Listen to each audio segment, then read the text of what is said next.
first up is a new holiday action thriller. It stars Dwayne "The Rock" Johnson, Chris Evans, Kiernan Shipka, J.K. Simmons, Lucy Liu, Bonnie Hunt, and a bunch of other folks. And on paper, there are elements of this movie that I should enjoy. One, I love Dwayne "The Rock" Johnson. I am unabashedly a fan of The Rock. The screenwriter of this is Chris Moore, who is responsible for many of the Fast and the Furious films. And then, this is not something I particularly enjoy on paper, but of note, Jake Kasdan is the director. He directed Jumanji, and this should probably give you an idea of the type of film this is. I also want to say it is too early for Christmas movies. We have way too long to go. I know I am in the group of Krampuses, who ironically is a character in this film, who do not enjoy holiday cheer. I guess you could also call it Grinches, but I'm going to go with Krampuses for this. Anyway, in Red 1. This is a world in which Santa is, a magical being. There are other magical beings, and he treats his operation with like a military level precision. So J.K. Simmons is Santa. He is yoked as hell, which, you have to give him credit. He's not the youngest person. And so I'm like, yeah, man, stay in shape. Dwayne Johnson plays Callum Drift, who is his bodyguard. He is a giant elf who is, the Rock sized. And then, I can't remember exactly what it stands for, but elf is actually an acronym for some elite. I think it's like elite something forces. This movie thinks it is being so clever and so smart. And unfortunately, there are some things I was like, again, on paper, this is semi-clever. In execution, it doesn't read as funny. Somehow, they have accomplished being clever without being funny. Chris Evans plays a hacker. He is permanently on the naughty list. He is a Scrooge who, does not believe in Christmas, blah, blah, blah. He's kind of a derelict father, and one of the comments I made to myself with the most exclamation points in my notes is, Chris Evans is a dad in this? Which I guess, he's of an age where he absolutely could be a dad. I just don't necessarily believe it. The other thing is Chris Evans is doing his best Ryan Reynolds impression in this. Like, this is a role that I feel like was written for Ryan Reynolds, and I don't know if it's like an ego thing, even though I know Ryan Reynolds and The Rock have worked together briefly. Either way, they were like, you know what, Chris Evans, and I think the film suffers for it. I don't know if I would have liked this movie any better with Ryan Reynolds, just because the whole thing is just much in a way that I did not jive with me. This film is relentless. This film thinks it's super clever. The action in it is fine. It just goes on way too long. Like, it is so self-indulgent. This movie also is just, it clocks in too long. There are so many things they could have trimmed from it, like a tree. Haha, get it? There's a Christmas joke for you. It's 2 hours and 2 minutes. It feels like longer than that. I have to give a shout out to Lucy Liu. It was a delight to see her on screen. I'm glad she actually got things to do in this, but, it just drags on and on. There's a lot of CG elements, and sometimes I'm like, oh, actually, that's not bad, and sometimes you're like, ooh, I see the rest of your budget went to every other scene involving this. The other thing that made the experience strange for me, and I don't know if this is because I grew up in an era, and this will probably date me, but I grew up in an era where a PG-13 film was barely that. There was like maybe a couple swear words once in a while, and you never used the F word at all, right? Like, that was not a thing. Now the rules are a little relaxed. I think you get one usage of the F word, and then pretty much you can carte blanche for everything else. And this movie leans on that, but I feel like this movie actually, at its core is trying to court a younger audience. And so if I was the parent of, let's say, like an 8-year-old who in theory I would have been like, oh, my kid likes Jumanji, or my kid likes The Rock, or my kid likes Chris Evans and Lucy, all those things, I would be like, oh, maybe I can take them to see this. I don't know. This is just, I feel like this is one of those moments where I feel of a different era where it's just leaning into the swear words so much. I'm like, it's also unnecessary. I think that is the thing that I didn't like about it. I think you could have actually made it more accessible if they were not trying to flirt with like, ooh, this is a bit naughty. I think it actually would have benefited from making it a little more earnest in a lot of places. There are a couple moments when it's earnest. I think the thing that stood out to me the most, and this is so minor, and I hope this is not it's not a spoiler, but The Rock and many of the action stars, right, especially the stars of Fast and Furious films, are known for, contractually being like, I cannot lose a fight. There's this very famous thing about Hobbs and Shaw where The Rock and Jason Statham were like, I must throw the same number of punches as my counterpart. Nobody can win because it's just an ego thing, I guess, or, they know that their on-screen persona needs to be semi-indestructible. And so in this, there's a few moments where The Rock takes some hits, and that is the thing that I will remember the most from this film. I was like, oh, The Rock was willing to actually be physically vulnerable in this film for a moment. And so I enjoyed that part. The rest of it, it's just so forgettable. Again, it's long, it drags. If you have younger kids, I'd say like wait a bit, but also maybe try and avoid this one completely. Like I said, it is clever without being funny. I am going to give it a 2.5 out of 5. The next film I have is called Emilia Pérez, and I saw this one at TIFF, and I always bring it up just because, I was seeing a lot of movies in a row, so it's kind of a skewed viewing experience, but this one was certainly memorable for me in a good way. And I have to note, so they closed down the main street near all the theaters for TIFF, and the public can line up, and, creatives from films will come by and walk around and say hi and, take selfies and all that stuff. And there were some big names there, but I did not see crowds go bonkers like the way I saw them go bonkers for Selena Gomez. They went nuts for her. Like, it was the most packed I'd seen the entire thing. So, if you haven't figured out, Selena Gomez stars in this. It also stars Zoe Saldana, Carla Sofia Gascon, Adriana Paz, and Edgar Ramirez. And this film is a musical. I want to be very clear from the get-go. It is like a musical.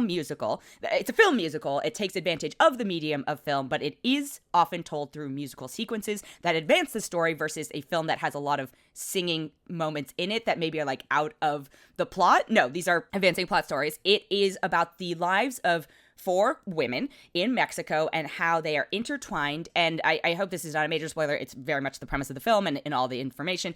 One of the women is trans, played by Carla Sofia Gascon. And I think the thing I love about this movie is, yes, that is absolutely a factor in it, but it is also a factor about, like, women can be bad. Women can be criminals. They can be very good criminals.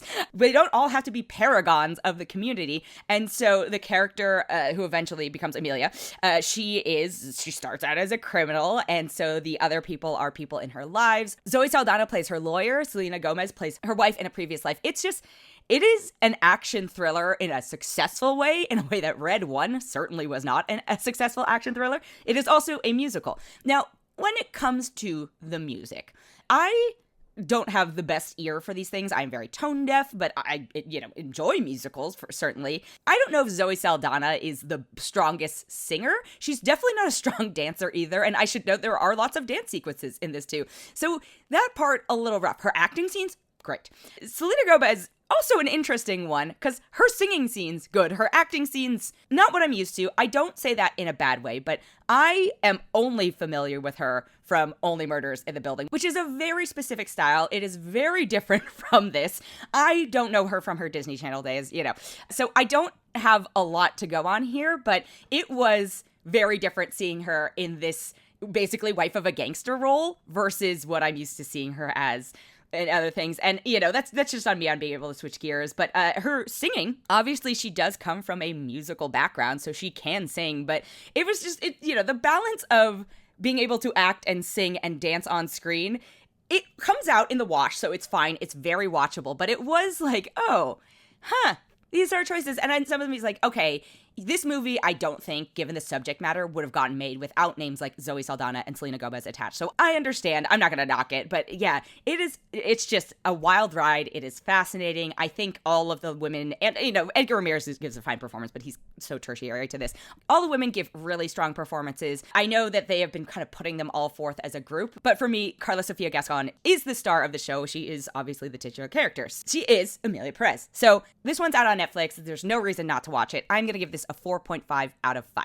The next film I have, what a gear change, is called Hot Frosty.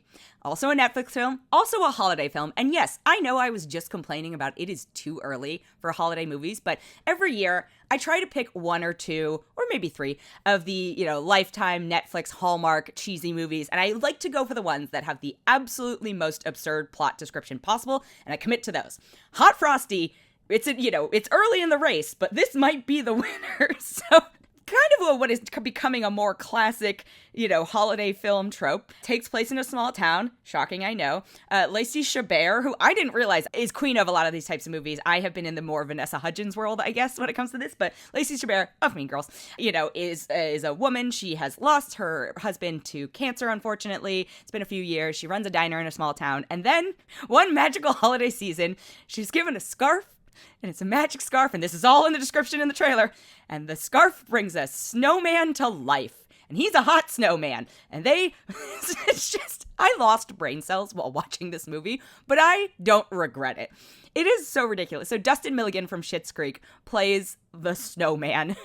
And he's, he must have had to cut carbs for so long for this. Like they take full advantage of the shape he is in, and good for you, Dustin Milligan. I just wish his hair was not so terrible in this. I'm like, ugh, it feels greasy and weird length. And anyway, so he plays the hot snowman come to life, and he is so good at himbo. Like, I give him credit for being the most earnest himbo I've seen in a while. And the other thing about this movie is, so it has those two. It has a lot of other, like, real comedic actors in it. It has Katie Mixon. It has Joe Latruglio and Craig Robinson. And those two play the town cops. And I was just like, you two are perfect in this. I almost feel like they're in a slightly different movie, and I would still love to watch that movie. But the rest of the film follows the formula for a movie in this genre. You know how it ends. You're not watching this because you are going to be surprised by the plot, but just the stupidity of it was honestly delightful, and I needed to turn my brain off. It's been a week and a half for a lot of us out there, and this was such a good way to disconnect. I was so pleasantly surprised. I feel bad for all the other movies of this sort I will watch this season because, again, this is a high expectation to live up to. If you are not into this type of movie, actually, this might be a fringe one where I'm like, this could be worth giving a try because of the comedy of, Joe Latruglio and Craig Robinson. And Lacey Chabert plays a semi-grounded character. She's very incredulous at the whole situation to start. So I did appreciate that. And then, of course, because it exists in the Netflix Christmas universe, there are references to other things that did make me giggle because, yes, I have seen many of those other films because usually they do have the most absurd on-paper description. So Hot Frosty, it's so silly. But if you need to, like, cheer yourself up and turn your brain off, this could be it. Certainly more enjoyable than Red One. The last film I have this week is the film that I needed Hot Frosty to cleanse the palate of, and not in a bad way. This film, it's called Bird, and this one I heard about at TIFF, but did not get a chance to see. And I heard good things, and I did not know anything about it. So I went in blind, completely blind. I just knew it was called Bird, and Andrea Arnold directed it, and people said good things. It stars Barry Keoghan, a newcomer named Nakia Adams, and it also has Franz Rogowski, and Andrea Arnold. It took me a while to remember Andrea Arnold's other work. I was like, oh, this makes perfect sense in her filmography. So the first film of hers I saw was called Fish Tank, and whew, boy howdy. This is the most akin to Fish Tank. So if you are familiar with that, you kind of know where I'm going with this. So to rewind a little bit, because again, I didn't know anything about this going into it. It's a coming of age story with Nakia Adams playing this 12-year-old. Her name is Bailey. She lives in just absolute chaos. Her dad is played by Barry Keoghan, and this is one of those moments where I was like, wait, Chris Evans is playing a dad, but that's barely believable. Barry Keoghan as a dad was so confusing at first, but it actually does make sense. He had her very young, her mother are split. They are not responsible adults in any way, shape, or form. So she's had to find her own way in the world. She grows up in basically, like, I don't know if it's exactly council housing and if that means something to Americans, but I think the closest comp is maybe low income, like regulated housing in the United States. Council housing in the UK is regulated by local authorities, and you get placed there and you have to qualify and all this stuff. So, it's not the nicest place to be. The youths of these groups all form their own communities, and basically there's like a little gang of them who are getting into some dark stuff. So this is about Bailey navigating the chaos of her life. And then there is a guy called Bird who comes into her life, played by Franz Rogowski. And he is an adult, but maybe not necessarily like with the maturity of an adult, but in a different way. He has an innocence versus all the other adults in her life who do not certainly have an innocence to them. He is more like a lost, wandering soul. He is on his own journey, and their paths kind of intertwine for a while. And this film is heavy. This film is beautiful. This film is definitely emotionally charged. There are also some very funny and like surreal moments in it, but it's a heavy hitter, certainly, and Fish Tank is very similar. Andrea Arnold also did American Honey, which, I think Fish Tank, American Honey, and Bird are all kind of like just young women having to deal with crap, like that to me is how I kind of I was like, oh yeah, these things, that is her specialty. And it makes me sad. I think this one feels actually a little more hopeful than some of the other ones. So I think all the performances are really strong, especially out of somebody as young as Nakia Adams. The maturity she has to convey and like the world weariness is really impressive. But this is why I needed a film like Hot Frosty after, just to decompress after. So, I definitely want to recommend recommend this film, but I do say that, like, especially if you are like me and you have just been in a delicate emotional state of late, go in with caution because this will evoke feelings. I think for me, I was able to distance myself a little bit just because it does take place in the UK versus like the woes of America right now. So in that sense, you know, there's a little bit of buffer if you are based elsewhere, but I thought it was really well done. I know it's not going to be for everyone just because it is heavy. It's a little more meandering. It is dark at points. It's certainly surreal at points, but I'm going to give this a 4.3 out of 5.